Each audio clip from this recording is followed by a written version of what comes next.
नमस्कार साथियों, एक बार से फिर आपका हमारे लाइव क्लासेस प्लेटफॉर्म के ऊपर तहे दिल से स्वागत करता हूं। तो चलिए साथियों, कल जहां हमने सीरीज को छोड़ा था उससे आगे आज चलाने का काम करते हैं। कल तक हमने क्या है, बाबर को देखा था। किसको देखा था? बाबर को देखा था। और बाबर का भारत के अंदर आगमन देखा हमने। इनके पानीपत का जो युद्ध था उसको भी देखा। इसमें इन्होंने जो रणनीति प्रयोग की या युद्ध नीति प्रयोग की, तुलगुमा युद्ध नीति, हमने विस्तार से पढ़ने का काम किया। फिर हमने क्या देखा कि इनकी 28 दिसंबर 1530 की इनकी क्या हो जाती है, मृत्यु हो जाती है। पहले इनको आगरा के आरामबाग में, और उसके बाद क्या है, इनको यहां से निकालकर काबुल ले जाया जाता है और काबुल में इनको दफना दिया जाता है। और करंट टाइम में यदि बाबर के मकबरे का पूछा जाए तो हम कहां बताते हैं, उनका मकबरा कहां है, काबुल में है। तो चलिए, इसके बाद कहानी शुरू होती है बाबर के आगे के राजवंशों की। आगे के राजवंशों में क्या है, हुमायूं जो है, हुमायूं क्या है, अगला राजा बनता है, या मैं कहूं अगला बादशाह बनता है दिल्ली का। ठीक है ना। देखिए, बाबर बादशाह की उपाधि धारण कर रहा है और उसके बाद की उपाधियां कौन सी होगी भारत में, बादशाह कहलाएंगे। यानी मुगल वंश के जितने भी राजा हैं वो क्या कहलाने वाले हैं, बादशाह कहलाने वाले हैं। डेट याद रखना है, 30 दिसंबर 1530 को हुमायूं का क्या होता है, राज्याभिषेक होता है। क्या होता है, इनका राज्याभिषेक होता है। और ये क्या है, गद्दी पे बैठ जाते हैं। कहां बैठते हैं, गद्दी पर बैठ जाते हैं। अब देखिए, गद्दी पे बैठने के बाद हुमायूं वो गलती करने वाला है जो आज तक के भारतवर्ष के इतिहास में किसी भी राजा ने नहीं दोहराई। ऐसा मैं इसलिए कह रहा हूं कि हुमायूं ने क्या काम किया था कि आज तक किसी भी राजा ने, इससे पहले चाहे आप गुलाम वंश पढ़ें, खिलजी वंश पढ़ें, तुगलक वंश को पढ़ें, चाहे आप सेंध वंश को पढ़ें, किसी भी वंश को पढ़ लें, किसी ने भी जो राजा बना उसने अपने राज्य का बंटवारा अपने भाइयों या अपने रिश्तेदारों के साथ कभी नहीं किया।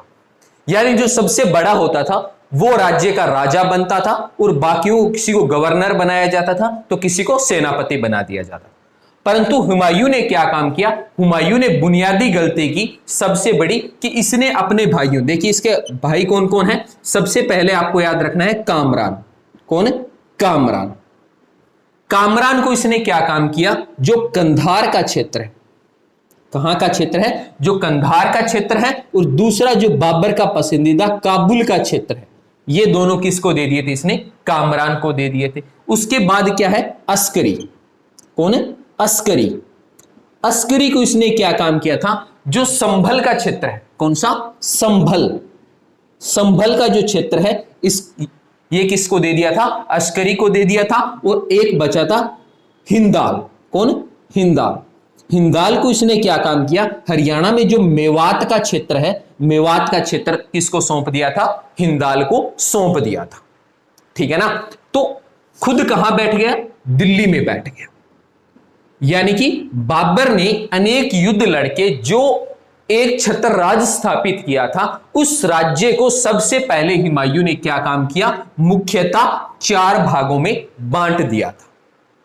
ठीक है ना। इसके अलावा एक बात और याद रखनी है, इसके चचेरे भाई मिर्जा, कौन है, इसके चचेरा भाई मिर्जा, इनका भी इनके जीवन में बड़ा योगदान रहने वाला है। याद करिए, जब हम समरकंद की बात कर रहे थे तो बाबर की क्या बात की थी, ये अपने चचेरे भाइयों के साथ युद्ध लड़ रहा था और वो जो दुश्मनी है वो हुमायूं तक भी पहुंचेगी और आगे के जो मिर्जा लोग हैं वो क्या है, हुमायूं के ऊपर भी आक्रमण करेंगे। आगे की कमजोरियां पहले ही जान लेते हैं कि ये इनके सामने चुनौतियां आने वाली हैं।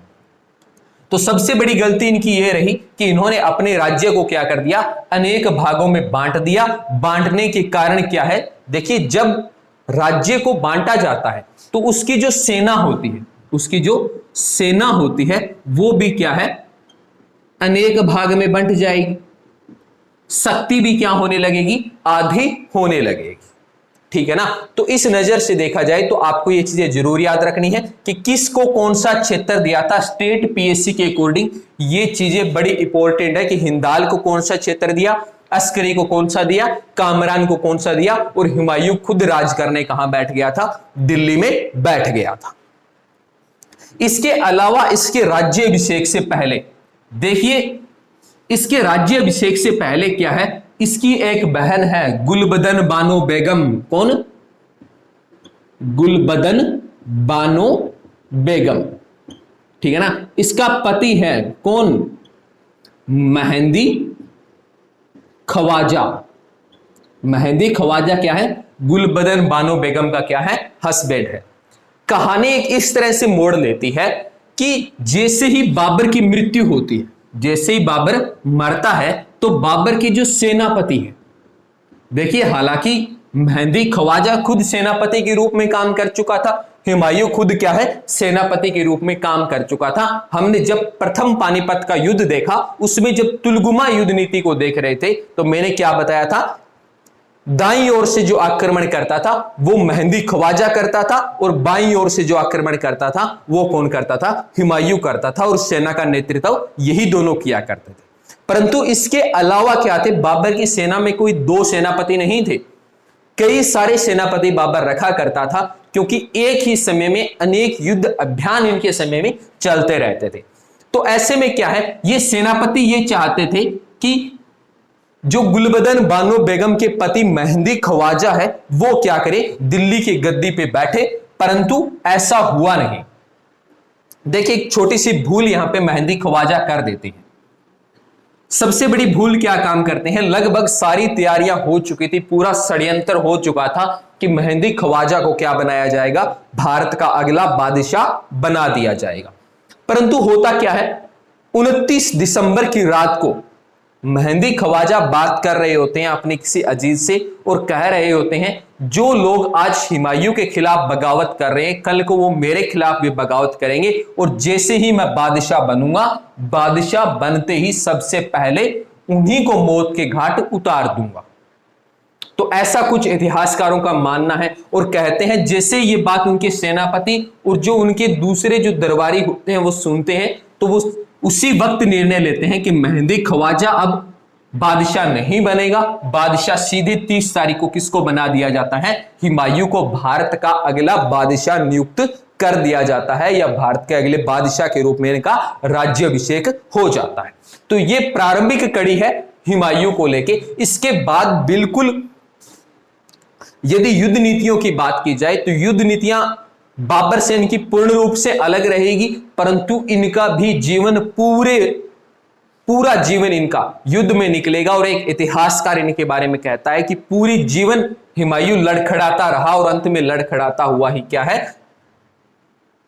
पुस्तकालय की सीढ़ियों से गिरकर मर गया। तो उस चीज के ऊपर भी चलेंगे। तो चलिए अब बात करते हैं इनके द्वारा किए गए अनेक युद्ध और कौन कौन से अभियान इन्होंने चलाए, और उन युद्ध अभियान के दौरान दूसरी बड़ी गलती हुमायूं कौन सी करने वाला है। देखिए पहली बड़ी गलती तो इसने ये की कि इसने अपने राज्य को क्या किया, अपने भाइयों में बांट दिया, राज्य 4 भागों में बंट गया, जिसकी वजह से क्या है, मुगल वंश क्या हो गया, या मुगल जो राज था वो क्या हो गया, भारत में कमजोर होना शुरू हो गया। चलिए उसके बाद क्या होता है, 1531 में राजा बनने की, देखिए दिसंबर में राजा बन रहा है, और 1531 में क्या काम करता है, कालिंजर, कहां पे, कालिंजर पर आक्रमण करता है। कहां पे, कालिंजर पर आक्रमण कर देता है। देखिए ये पहला आक्रमण है हुमायूं द्वारा किसी के ऊपर किया जाने वाला राजा बनने के पश्चात, ठीक है ना। कहां आक्रमण करता है, कालिंजर पे आक्रमण करता है, और इस कालिंजर के युद्ध में हुमायूं सबसे बड़ी बेवकूफी करने का काम करता है। इसीलिए जो दूसरे राजा हैं उन्होंने इनको काफी हद तक बेवकूफ टाइप का राजा कहा, क्योंकि पहली इन्होंने गलती क्या की, पहली गलती ये की कि इन्होंने राज्य का बंटवारा किया, और दूसरा क्या किया कि जब इन्होंने कालिंजर पे आक्रमण किया और यहां पे हुमायूं की क्या होती है, जीत होती है। हुमायूं की क्या होती है, यहां पे जीत होती है, हुमायूं जीत जाता है। जीतने के बाद ये क्या काम करता है, संधि कर लेता है। क्या करता है? संधि कर लेता है। संधि के दौरान जितना हुमायूं का युद्ध के अंदर नुकसान होता है उससे ज्यादा पैसे क्या किए जाते हैं? हुमायूं द्वारा वसूल लिए जाते हैं। चलो यहां तक बात जायज थी कि युद्ध का नुकसान जो इनका हुआ, युद्ध के नुकसान की इन्होंने भरपाई कर ली, परंतु जो पैसा आया इसका इन्होंने क्या किया? दुरुपयोग किया। एक बड़ा उत्सव, क्या किया गया? बड़ा उत्सव मनाया गया और इस उत्सव में सारा का सारा पैसा क्या कर दिया गया? खर्च कर दिया गया। तो इस नजर से देखा जाए तो इनका युद्ध करना इनको किसी तरह का कोई फायदा नहीं दिया, उल्टा नुकसान ये हुआ कि जो पैसा आया वो इन्होंने एक बड़ा महोत्सव या उत्सव करके अपना जाया कर दिया और सेना का नुकसान हुआ वो अलग से था। उसके बाद क्या होता है? 1532, कब? अगले ही साल 1532 पे चुनारगढ़ पे आक्रमण करता है। कहां पे? चुनारगढ़ पे आक्रमण करता है। अब चुनारगढ़ के ऊपर कौन है? शेरशाह, शेर खां या शेरशाह सूरी क्या कर रहा है? राज कर रहा है। तो इनके खिलाफ क्या कर देता है? चुनारगढ़ का युद्ध अभियान शुरू कर देता है। एक तरफ शेर खां या शेरशाह होंगे और इनके सामने कौन होगा? हुमायूं होगा। इसमें भी हुमायूं की क्या होगी? जीत होगी। हुमायूं इस युद्ध को जीत जाएगा, ठीक है ना। जीतने के बाद क्या होगा? ये अपने पुत्र कुतुब खां, देखिए इनका पुत्र है एक जिसका नाम क्या है? कुतुब खां। कुतुब खां, कुतुब खां को क्या काम करेगा? शेरशाह या शेर खां क्या करेगा? हुमायूं के दरबार में भेज देगा। किसके दरबार में भेज देगा? हुमायूं के दरबार में भेज देगा और कहेगा आज से ये आपकी खिदमत करने का काम करेगा। और जब ये खिदमत वाली बात हुमायूं सुनता है तो बड़ा खुश होता है और साथ में क्या काम करता है? वापिस से मुआवजा लेके क्या कर देता है? युद्ध को टाल देता है या उस युद्ध को वहीं पे क्या कर देता है? विराम दे देता है। पर जिस वक्त चुनारगढ़ पे आक्रमण करता है, इस युद्ध के दौरान हुमायूं को एक और हैरान करने वाली सूचना मिलती है। हैरान करने वाली सूचना क्या मिलती है? कि इसका जो चचेरा भाई, कौन है? चचेरा भाई मिर्जा है। भाई मिर्जा जो है, ये मिर्जा क्या कर देता है? विद्रोह कर देता है। और इस विद्रोह को दबाने के लिए किसको जाना पड़ेगा? अब जाना पड़ेगा हुमायूं को। तो हुमायूं अब क्या काम करेगा? अपना सारा ध्यान चुनारगढ़ और कालिंजर से हटा के किधर की तरफ लगा देगा? अफगान की तरफ लगा देगा। किसके विद्रोह को दबाने के लिए? अपने चचेरे भाई मिर्जा के विद्रोह को दबाने के लिए, ठीक है ना। एक घटना और घटती है कि 1532 में दोहरिया का युद्ध होता है। क्या होता है? 1532 में दोहरिया का युद्ध। 1532 दोहरिया का युद्ध।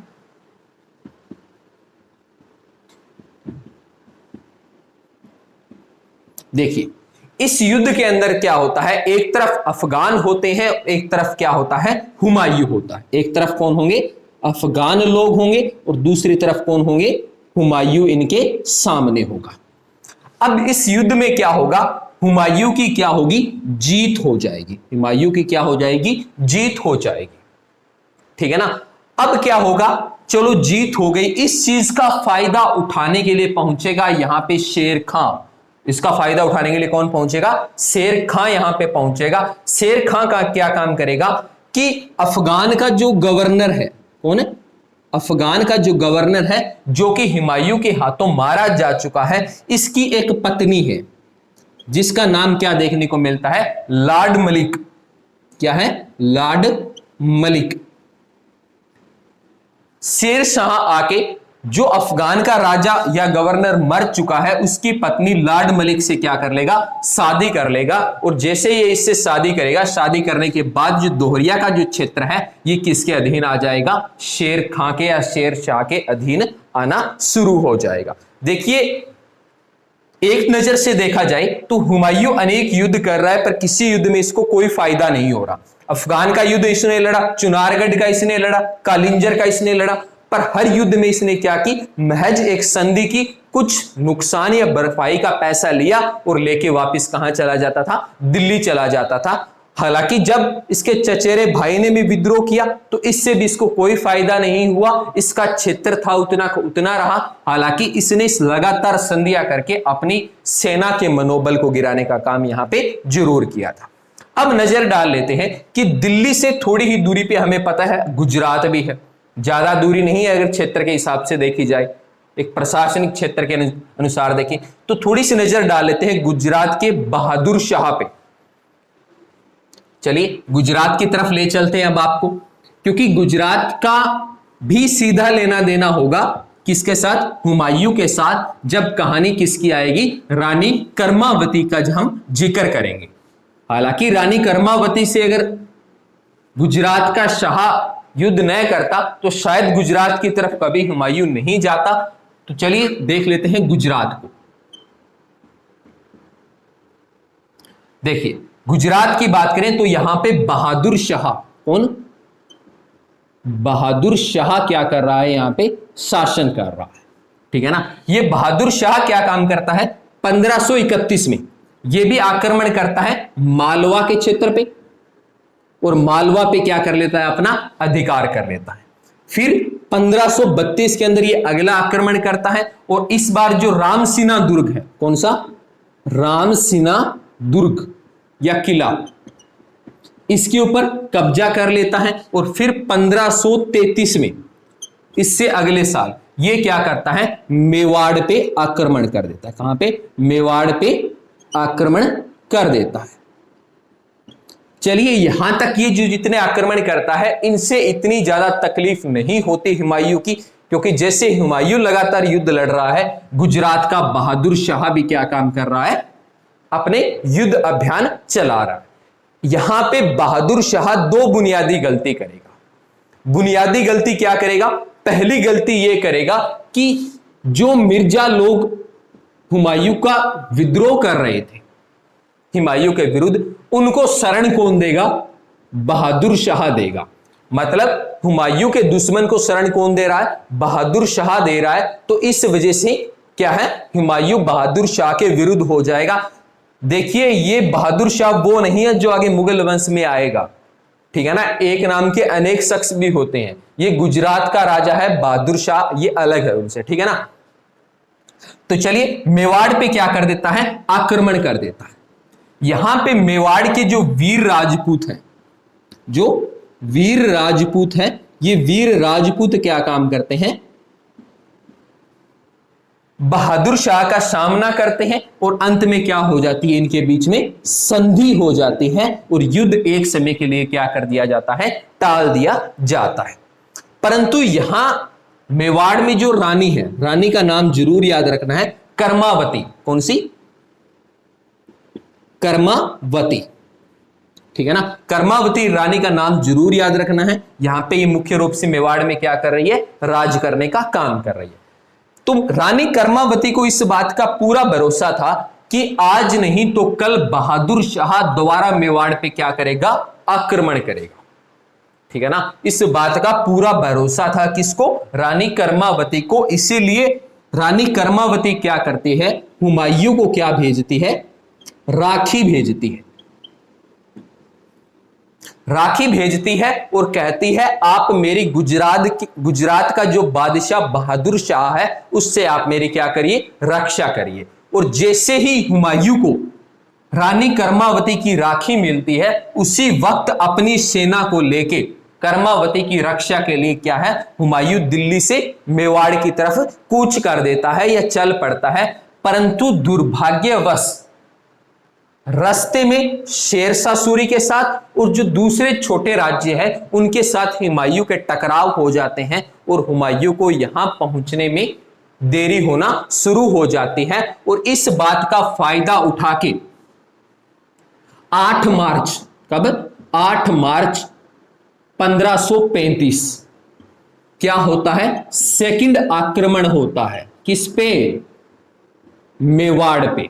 मेवाड़ पे क्या होता है, 8 मार्च 1535 को क्या होता है, दूसरा आक्रमण करता है बहादुर शाह। और यहां इस युद्ध के अंदर जब युद्ध चल रहा होता है तब तक हुमायूं यहां नहीं पहुंचता है और इसकी वजह से यहां के जो राजपूत वीर है वो हारने लगते हैं और जो रानी कर्मावती है, रानी कर्मावती यहां पे क्या कर लेती है, जोहर कर लेती है। क्या कर लेती है, जोहर कर लेती है। देखिए जोहर का जब राजपूताना इतिहास पढ़ते हैं तो जोहर का काफी ज्यादा जिक्र मिलता है। केसरिया याद रखना है, केसरिया प्लस साका, इन दोनों को मिला दें तो ये क्या बनता है, जोहर बनता है।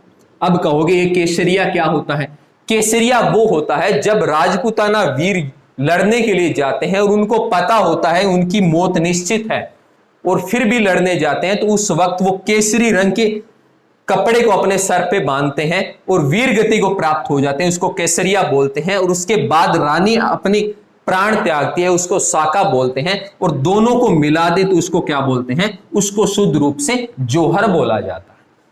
ठीक है ना। राजपूताना इतिहास को देखा जाए तो 2.5 जोहर देखने को मिलते हैं। तो आप कमेंट करके बताओगे 2.5 का मतलब क्या है।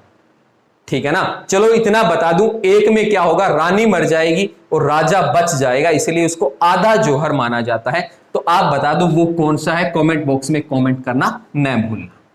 ओके, तो कहानी क्या होते हैं, रानी यहां पे जोहर कर लेती है और यहां पे मेवाड़ी सेना जो है वो पूर्ण रूप से हार जाती है। और जब हुमायूं यहां पहुंचता है तो रानी जोहर कर चुकी होती है और इस बात का सबसे गहरा जो धक्का लगता है वो हुमायूं को लगता है। और इसके बाद हुमायूं क्या है, गुजरात अभियान के ऊपर निकल पड़ेगा बहादुर शाह को सजा देने के लिए। तो अब हम पढ़ेंगे गुजरात अभियान हुमायूं का। देखिए हुमायूं के बारे में एक बात कही जाती है, धार्मिक सहनशीलता वाला इंसान था। हालांकि बाबर ने जरूर यहां पे जिहाद का नारा दिया था, परंतु हुमायूं की बात करें और अकबर की बात करें तो लगातार धार्मिक सहनशीलता वाले राजा देखने को मिलते हैं। तो चलिए अब बात करते हैं गुजरात की। गुजरात अभियान कि गुजरात अभियान क्या है। देखिए गुजरात अभियान 1535 से लेके 36 तक, 1 साल तक क्या होता है, हुमायूं गुजरात अभियान चलाता है। और इसी अभियान के दौरान जो चंपानेर दुर्ग है, इस दुर्ग के ऊपर क्या कर लेता है, ये गुजरात का है जिसके ऊपर बहादुर शाह राज कर रहा था, इस दुर्ग के ऊपर आक्रमण कर देता है और इस दुर्ग को क्या कर लेता है, जीत लेता है। और इसी दुर्ग में क्या होता है, बहादुर शाह का क्या होता है, खजाना होता है। यानी कि गुजरात के सारे खजाने को क्या है, हुमायूं द्वारा लूट लिया जाता है। और उसके बाद जो मांडू क्षेत्र है, कौन सा, मांडू जो क्षेत्र है, इस क्षेत्र पे भी क्या कर देता है, हुमायूं आक्रमण कर देता है और इस क्षेत्र को भी क्या है, ये जीत लेता है। ओके, तो इस तरह से देखा जाए तो गुजरात के ऊपर अभियान चलाता है लगातार 2 साल तक। और यहां के जो शासक होता है बहादुर शाह, इसकी सेना को पूर्ण रूप से ध्वस्त कर देता है और यहां पे गुजरात की शक्ति को क्या कर देता है, क्षीण कर देता है या बिल्कुल खत्म कर देता है। ओके ओके, चलिए। तो जब ये गुजरात के अभियान के ऊपर थे तो उस वक्त क्या है, इन्होंने गुजरात के ऊपर तो अपना आधिपत्य स्थापित कर लिया, परंतु इसी दौरान क्या है, इनका सबसे बड़ा जो शत्रु है कौन, शेर खां या शेर शाह सूरी, इसको क्या है, आक्रमण करने का मौका मिल जाएगा। तो ये मौका प्रस्त इंसान है, ये मौका ढूंढ रहा है और मौके का फायदा उठा के युद्ध करना या आक्रमण करना नहीं भूलेगा। इसीलिए 1537 और 38 के पे क्या होता है, चुनार का दोबारा युद्ध हमें देखने को मिलेगा। तो चलिए एक बार गुजरात को साफ कर देते हैं, अब वापस चलते हैं चुनार की तरफ और चुनार अभियान को देखते हैं। चलिए 1537 और 38 में क्या होता है, चुनारगढ़ पे दूसरा घेरा डाला जाता है या दूसरी बार क्या होता है, आक्रमण होता है। और यहां पर भी क्या करता है, शेर शाह क्या करता है, संधि कर लेता है। ये अपने पुराने हथियार को चलाना नहीं भूला, ये क्या करेगा, संधि कर लेगा और कहां चला जाएगा, जो गौड़ क्षेत्र है, ठीक है ना, गौड़ क्षेत्र जो कि आज बंगाल में लगता है, इस बंगाल वाले क्षेत्र गौड़ में चला जाएगा और इसका पीछा करते करते भी कौन पहुंच जाएगा, हुमायूं यहां पे पहुंच जाएगा। कहां पहुंचेगा, गौड़ में। देखिए पहले चुनारगढ़ के ऊपर घेरा डाला जाता है, कब, 1537 और 38 में चुनारगढ़ पे शेरशाह सूरी संधि करेगा और कहां भाग जाएगा, गौड़ बंगाल के क्षेत्र में भाग जाएगा और इसका पीछा करते करते क्या है, यहां पे कौन पहुंचेगा, हुमायूं पहुंचेगा। और जब हुमायूं यहां पहुंचेगा तो वो देखेगा गौड़ में क्या है, महिला,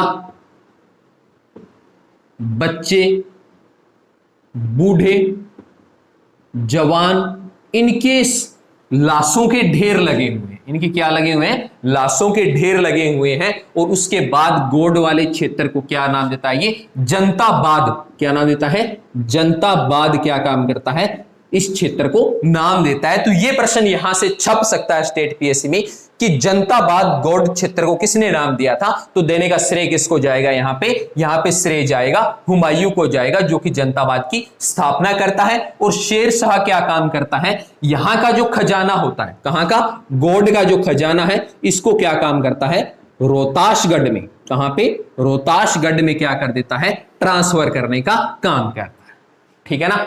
तो यहां तक क्या है, खजाना गौड़ का मिल चुका है। अभी शेरशाह या शेर खां अपनी सेना बढ़ाने में लगा हुआ है, साथ साथ क्या काम कर रहा है, ये अपनी यहां की सेना को बढ़ा रहा है। और इसी एवज में क्या करेगा, 29 जून, कब, 29 जून 1539, डेट याद रखनी है, 29 जून 1539 युद्ध होगा चौसा का। कौन सा होगा, चौसा का युद्ध आरंभ हो जाएगा। देखिए जिस तरह बाबर ने युद्ध लड़ा, वहां उसी तरह से ये भी युद्ध लड़ रहा। एक तरफ कौन होगा, शेर खां या शेरशाह सूरी होगा, और दूसरी तरफ वर्सेस कौन होगा, हुमायूं इस युद्ध को लड़ेगा। हुमायूं की तरफ से सेनापति की बात करें कि इसका सेनापति कौन था, तो याद रखना है हैदर मिर्जा। कौन था, हैदर मिर्जा दौलगत। हैदर मिर्जा दौलगत क्या है, इसका सेनापति है। और यदि बात करें इसके तोपची की, किसकी, तोपची, तो ये कौन है, रूमी खां। कौन है, रूमी खां कौन है, इसका तोपची है। और याद रखना रूमी खां पहले क्या था, पहले ये गुजरात का जो शाह था या बहादुर शाह था, इस बहादुर शाह का क्या था, ये इसका तोपची हुआ करता था। जब गुजरात का बहादुर शाह हार गया तो रूमी खान किसका तोपची बनके सामने आया, हुमायूं का तोपची बनके सामने आया। याद रखना नदी का नाम पूछते हैं, करमनासा नदी। कौन सी, करमनासा नदी। इस नदी के तट पे क्या हुआ था, यह युद्ध लड़ा गया था। ओके, अब देखिए इस युद्ध के अंदर क्या होता है, एक बड़ी विचित्र घटना घटती है। वो विचित्र घटना क्या होती है कि हुमायूं को तैरना नहीं आता, स्विमिंग नहीं आती बेचारे को।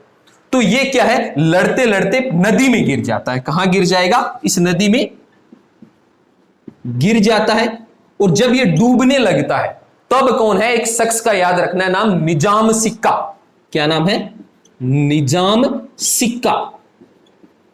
निजाम सिक्का याद रखना है, यह बड़ा इंटरेस्टिंग कैरेक्टर आता है हुमायूं के जीवन का, ठीक है ना। निजाम सिक्का ये जूती और चप्पल बनाने का काम करता है। ये हुमायूं को देख लेता है और छट से छलांग लगा देता है नदी में और हुमायूं को बचा के बाहर ले आता है।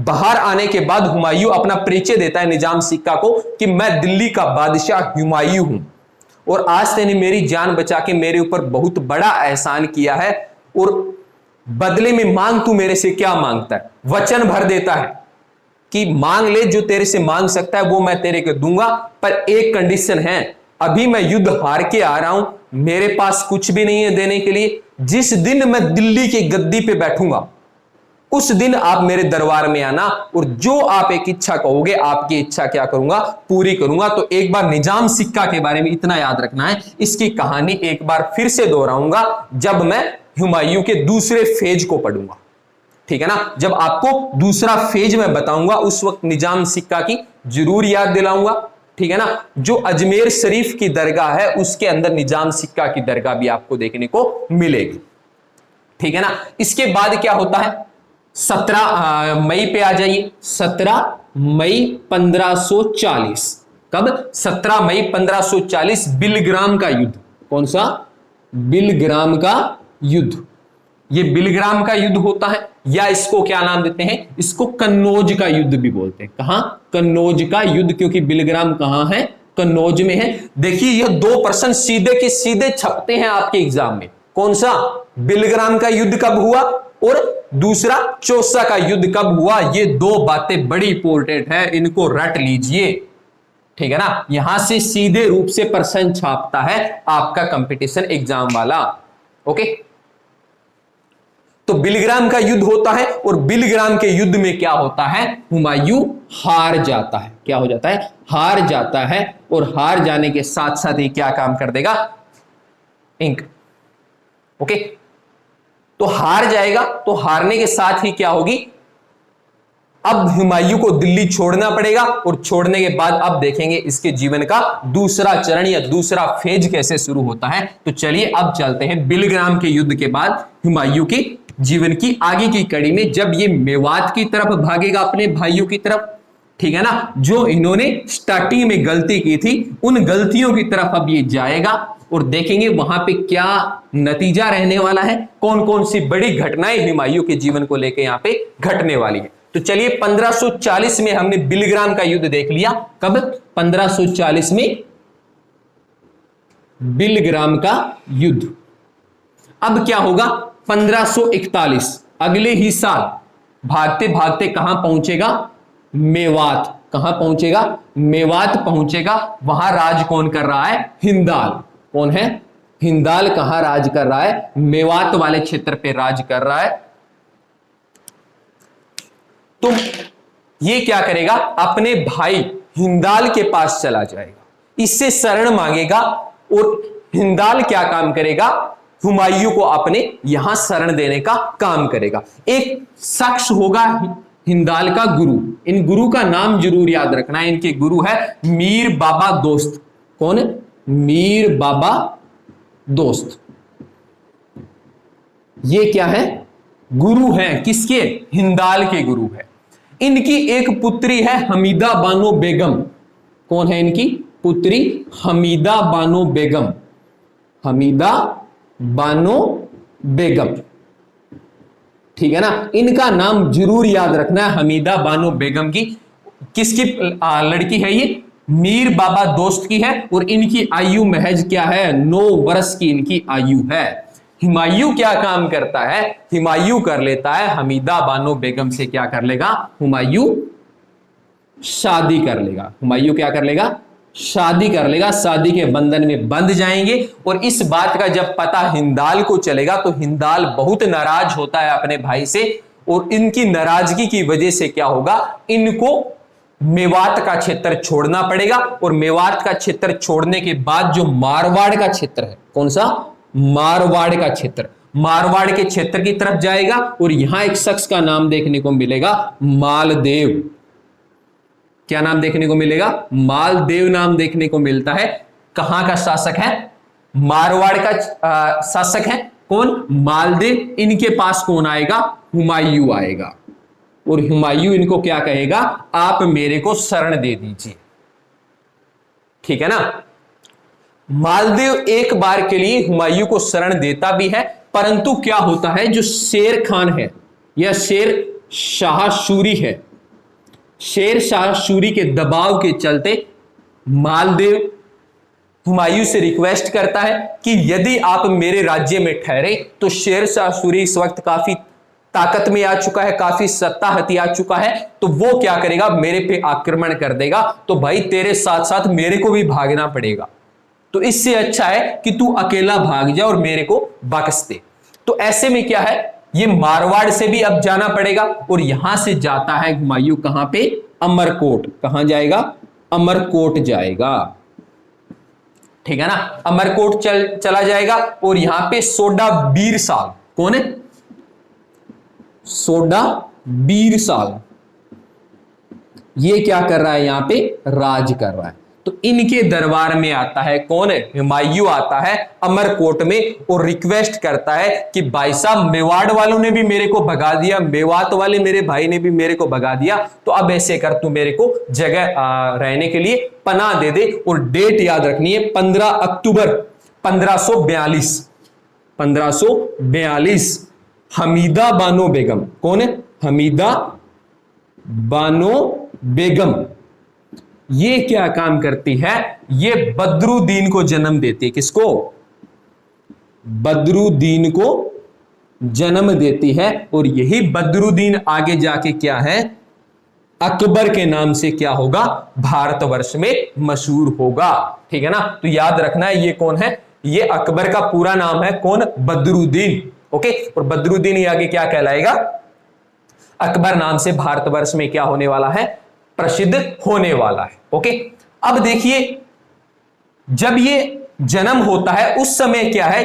क्वेश्चन पूछ लेता है कि हुमायूं कौन सा युद्ध लड़ रहा था? तो याद रखना है खट्टा का युद्ध। कौन सा युद्ध लड़ रहा था? खट्टा का युद्ध लड़ रहा था। ओके, जब बदरुद्दीन का यहां पे जन्म होता है और एक शख्स है तारदी बेग। कौन है? तारदी बेग। ये संदेश लेके आता है कि राजा मुबारक हो, आपके यहां बदरुद्दीन का जन्म हुआ है। ठीक है ना? और उसके बाद ये कहां की तरफ चलेगा?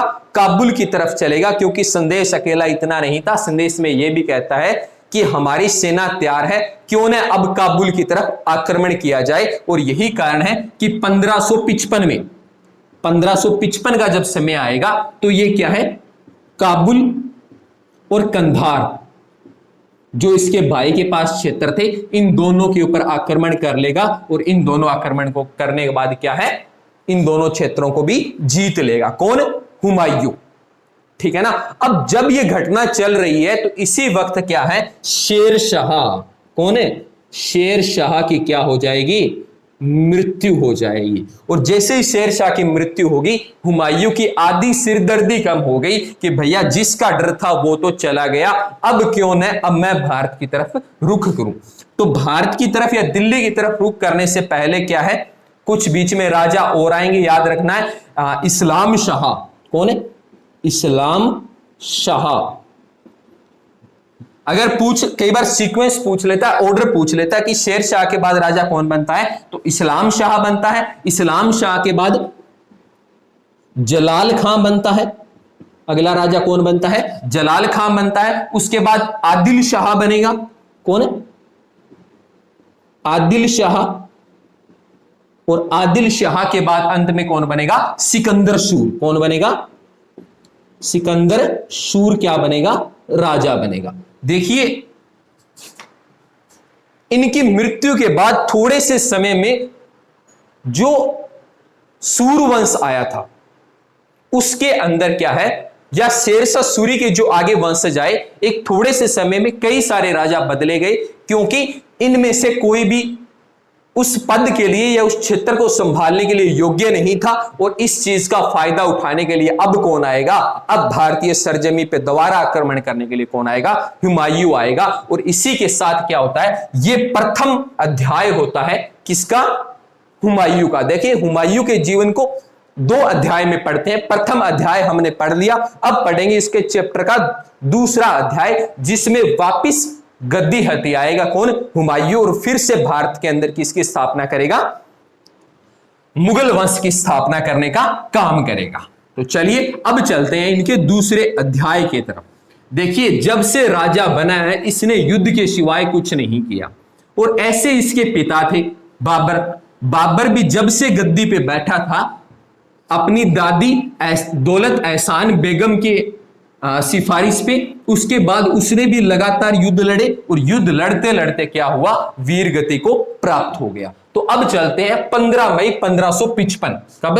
15 मई 1555 में। यह डेट जरूर याद रखनी है। इस दिन युद्ध होगा मच्छीवाड़ा का। कौन सा? मच्छीवाड़ा का युद्ध होगा। ओके, तो डेट सीधे रूप से छपती है एग्जाम में कि मच्छीवाड़ा का युद्ध कब हुआ। तो याद रखना है 15 मई 1555 को कौन सा युद्ध होता है? मच्छीवाड़ा का युद्ध होता है। किस किस के बीच में? एक तरफ रहेगा सिकंदर सूर और दूसरी तरफ इसके सामने कौन आ जाएगा? हुमायूं आ जाएगा और इस युद्ध में भी क्या होगा, हुमायूं की क्या होगी, जीत होगी। तो इस युद्ध को कौन जीत जाएगा, इसका विनर कौन रहेगा, हुमायूं इस युद्ध में जीत जाएगा। और उसके बाद जो अगली डेट छपती है वो है 22 जून की। कौन सी, 22 जून 1556। इस दिन कौन सा युद्ध होता है, सरहिंद का युद्ध होता है। कौन सा होता है, सरहिंद का युद्ध होता है। इस युद्ध में एक तरफ कौन रहेंगे, अफगान लोग रहेंगे और अफगानों के सामने युद्ध लड़ने के लिए कौन आएगा, हुमायूं आने वाला है। और इस युद्ध में भी कौन होगा, मुगलों की जीत होगी। और इस तरह से जो दो बड़े इनके सामने चुनौतियां थी, एक जो सूरीवंश था और दूसरे जो अफगान लोग थे, दोनों को मच्छीवाड़ा और सरहिंद के युद्ध में हरा देता है। और हराने के बाद हुमायूं क्या काम करता है, डेट अगली याद रखनी है, 23 जुलाई। कौन सी, 23 जुलाई 1556। इस दिन भैया दूसरी बार इनका क्या होता है, राज्याभिषेक होता है। और ये क्या बनते हैं, राजा या बादशाह बनते हैं। कहां के, दिल्ली के बादशाह बनते हैं। ठीक है ना। अब मैंने एक बात कही थी आपको, मैंने कहा था निजाम सिक्का पे एक बार फिर से आएंगे। तो जब ये 23 जुलाई 1556 को दिल्ली की गद्दी पे बैठ गया और ये बात कानों में पहुंच गई निजाम सिक्का के, और निजाम सिक्का आटपका हुमायूं के दरबार में कि भाई साहब याद करिए वो दिन जिस दिन आप भावुक होके वादा कर रहे थे, है ना, कह रहे थे कि आप जो मांगोगे वो मैं दूंगा। तो आज वो दिन आ गया, आज आप दिल्ली की गद्दी पे बैठे और जो मैं मांग रहा हूं वो दे दो। हुमायूं ने कहा बिल्कुल मुझे मेरा वादा याद है, मांग लीजिए क्या मांगना है। और निजाम सिक्का कौन है, निजाम सिक्का, निजाम सिक्का कहता है मुझे एक दिन का क्या बना दो, बादशाह बना दो। देखिए क्या फरमाइश रखी है इस व्यक्ति ने, एक दिन का दिल्ली का बादशाह बना दो, न कोई युद्ध लड़ा न बात। तो एक दिन के लिए हुमायूं मान जाता है। और एक दिन का बादशाह किसको बोला जाता है, निजाम सिक्का को बोला जाता है। स्टेट पीएससी में सीधा प्रश्न छपने वाला है ये, ठीक है ना। तो निजाम सिक्का एक दिन का बादशाह बनता है और एक बड़ा काम करता है। बड़ा काम कौन सा करता है, चमड़े के सिक्के चलवाता है। कौन से, चमड़े के सिक्के चलवाता है। ठीक है ना। तो प्रश्न ये भी छपने वाला है, ये भी बड़ा इंपॉर्टेंट है कि चमड़े के सिक्के किसने चलवाए थे। तो लिख देना है चमड़े के सिक्के किसने चलवाए थे, निजाम सिक्का ने चलवाए थे। एक दिन का राजा बना था और उसके बाद अजमेर शरीफ की जो दरगाह है उसके अंदर इनको दफना दिया गया था इनकी मृत्यु के बाद। तो बड़ा ही इंपॉर्टेंट टॉपिक ये हमारा रहा था। ओके, अब क्या है, राजा बन गए, एक दिन का बीच में राजा भी और को बना दिया। अब क्या है, ये हुमायूं सोचने लगा यार बड़ा थक गया, बड़े युद्ध लड़ लिए, अब मैं क्या काम करता हूं, अब बनाता हूं पुस्तकालय। क्या बनाता हूं, पुस्तकालय बनाता हूं, जिनमें आजकल आप कंपटीशन की तैयारी के लिए बैठे रहते हो। तो याद रखना इस पुस्तकालय का नाम पूछ लेता है, दीन ए पन्हा। दीन ए पन्हा नाम के पुस्तकालय की स्थापना कहां करवाता है, दिल्ली में करवाता है। ठीक है ना। वास्तु शास्त्र में बड़ा विश्वास रखता था। ठीक है ना। एक तरफ से कहा जाए तो बड़ा अंधविश्वास टाइप का था। 7 दिन 7 अलग अलग रंग के कपड़े पहनता था, ज्योतिष विद्या में बड़ा विश्वास रखता था, पर पढ़ाई में बड़ा इंटेलिजेंट था। इसको पता था, क्या पता था कि आगे भैया जो पेपर होने वाले हैं ना वो बड़े डिफिकल्ट होने वाले हैं, इसलिए ये तो तैयारी पहले से कर रहा था और तैयारी अब आपको करनी पड़ेगी। देख लो दिल्ली का बादशाह इतना पढ़ रहा है, खुद के लिए लाइब्रेरी बनवा ली है, तो अब आप कब पढ़ना शुरू कर रहे हो, पढ़ो। और पढ़ाने का काम कौन कर रहा है, तक्षशिला प्लेटफॉर्म कर रहा है। तो पढ़ते रहिए और शेयर करते रहिए। तो एक दिन इसके साथ दुर्भाग्य से घटना क्या घट गई, रात को पढ़ के आ रहा था, आंखों में नींद थी, ठीक है ना। तो अचानक से क्या हुआ, सीढ़ियों से फिसल गया और फिसलने के बाद क्या है, हुमायूं की क्या हो गई, मृत्यु हो गई। ठीक है ना। तो ये प्रश्न यहां से पूछते हैं, ये याद रखने वाला है। ठीक है ना। फिर क्या है, अगला जो राजा बनेगा वो कौन बनने वाला है, अकबर बनने वाला है। इतिहास में कहते हैं अकबर महान था, जानेंगे अकबर कितना महान था, इस बात के ऊपर आएंगे अगले अध्याय में। इसके अलावा दिल्ली का जो मीना बाजार है वो चलाने का श्रेय भी किसने किया था? हुमायूं ने किया था। ठीक है ना। तो ये बेसिक बातें जितनी मैंने आपको करवाई है, इससे बाहर कंपटीशन में नहीं जाने वाला, ये बात लिखवा के ले लो। तो आज के सेशन के लिए इतना ही, अगले सेशन में फिर आपसे मिलते हैं। तब तक के लिए आप पढ़ते रहिए, लाइक कमेंट शेयर करते रहिए, और अगले लेक्चर में आपसे फिर मिलता हूं। तब तक के लिए जय हिंद, जय भारत।